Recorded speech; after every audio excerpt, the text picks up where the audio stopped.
Bismillahirrahmanirrahim. Assalamualaikum warahmatullahi wabarakatuh.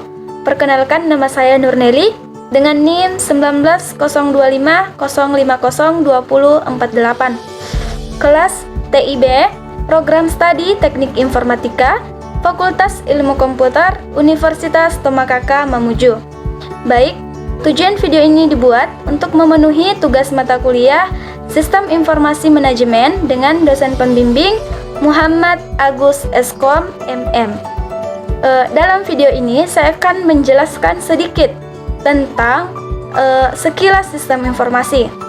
Poin yang pertama yaitu pengertian sistem informasi. Sistem informasi menurut Loudon dan Loudon 2018 adalah sekumpulan komponen yang berfungsi untuk mengumpulkan, menyimpan, dan mengolah data yang bertujuan untuk memberi informasi,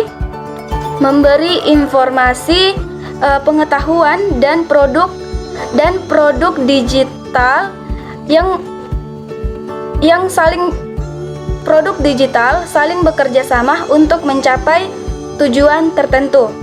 Poin yang kedua yaitu tentang manfaat mengapa kita mempelajari sistem informasi. Pertanyaan yang sangat penting, mengapa kita perlu mempelajari sistem informasi?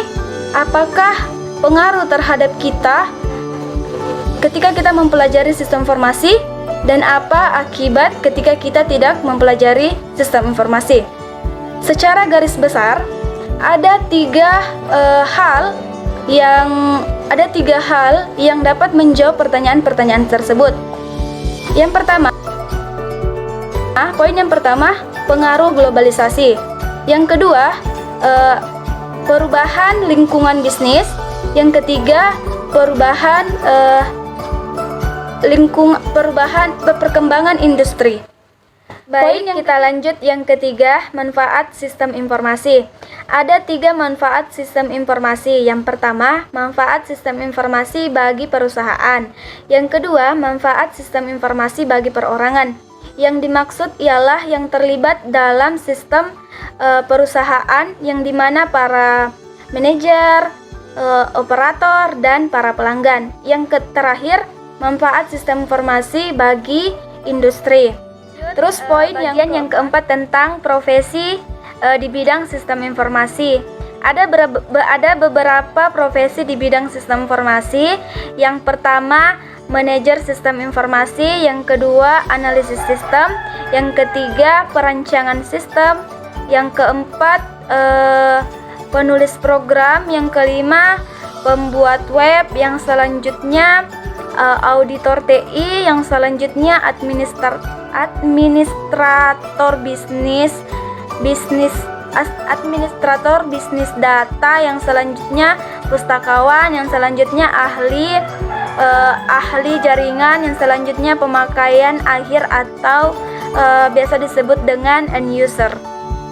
Kita lanjut bagian poin yang kelima, yaitu menciptakan keunggulan kompetitif. Keunggulan kompetitif adalah keunggulan yang belum dimiliki atau belum banyak dimiliki oleh perusahaan lain.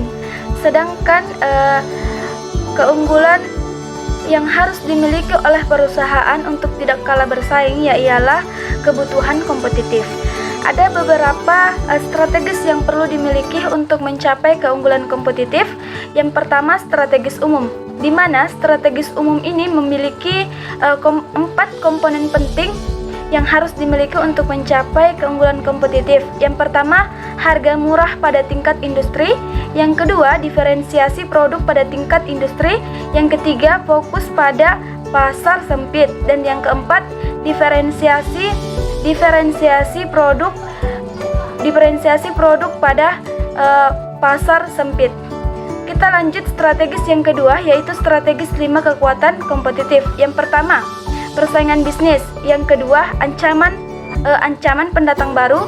Yang ketiga, ancaman produk substitusi. Dan yang keempat, kekuatan pemasok. Dan yang terakhir, yang kelima, yaitu kekuatan pembeli. Kita masuk strategis yang ketiga, yaitu model rantai nilai. Model rantai nilai ini digunakan untuk menganalisis bagaimana mendatangkan margin atau nilai tambahan bagi suatu perusahaan tersebut. Baik, kita lanjut bagian poin yang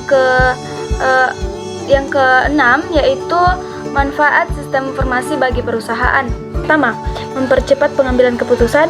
Yang kedua, menghalangi pesaing untuk memasuki pasar. Yang ketiga, menciptakan kerjasama kepada perusahaan lain, bahkan kepada pesaing. Yang keempat, menciptakan perusahaan virtual yang terdiri atas berbagai perusahaan di berbagai tempat atau bahkan di berbagai bidang. Poin yang selanjutnya yaitu pengetahuan yang harus dimiliki oleh manajer. Ada beberapa pengetahuan yang harus dimiliki oleh manajer. Yang pertama yaitu konsep dasar sistem informasi, yang kedua teknologi informasi, yang ketiga pengembangan sistem informasi, yang keempat aplikasi bisnis, dan yang kelima pengetahuan tentang informasi. Rangkaian sistem informasi. Sistem informasi merupakan gabungan dari beberapa sistem yang saling terkait satu sama lain dengan menggunakan basis data dan sumber daya secara bersama-sama. Ada beberapa pokok penting. Yang pertama, the business drive, yang kedua the technology drive, dan yang ketiga the players, yang keempat itu the process, dan yang kelima itu the product. Oke, mungkin cukup itu yang bisa saya sampaikan atau yang bisa saya paparkan. Lebih dan kurangnya mohon dimaafkan. Saya kira dengan ucapan Assalamualaikum warahmatullahi wabarakatuh. Jangan lupa like, comment, and subscribe. Bye-bye.